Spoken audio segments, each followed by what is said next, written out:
Detik-detik pria tewas ditikam pacar di kamar kos usai cekcok.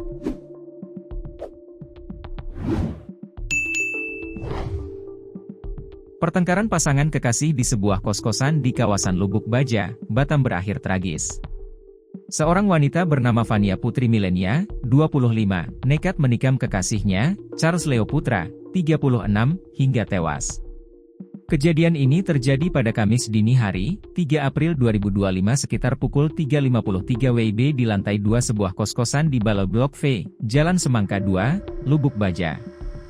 Kapolsek Lubuk Baja melalui Kanit Reskrim, Ibtu Noval Adimas Ardianto mengatakan, setelah kejadian pihaknya langsung bergerak mengamankan pelaku. Kini, pelaku sudah mendekam di Polsek Lubuk Baja. Ibtu Noval menerangkan, hasil penyelidikan awal, kejadian itu bermula ketika tersangka, Fania Putri terlibat cekcok hebat di dalam kamar kos. Saksi yang tinggal di kamar sebelah, mendengar suara keributan dan melihat korban serta pelaku saling tarik-menarik. Saat itu, pelaku sudah memegang sebilah pisau di tangannya. Saksi sempat mencoba menenangkan situasi dan menyuruh korban untuk pergi. Namun, ketika korban mulai menjauh, pelaku tiba-tiba mendorong saksi dan mengejar korban sambil membawa pisau. Korban yang hendak melarikan diri akhirnya ditikam di bagian dada sebanyak 1 kali hingga bersimbah darah. Korban sempat berteriak meminta tolong. Korban sempat turun ke lantai 1, namun akhirnya terjatuh dan dilarikan ke RS Santa Elizabeth.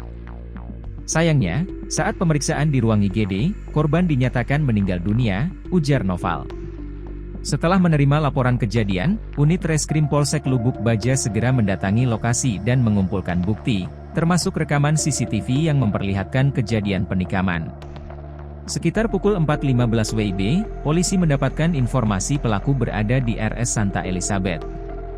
Tim Opsnal Polsek Lubuk Baja langsung menuju lokasi dan mengamankan Fania Putri, yang kemudian mengakui perbuatannya.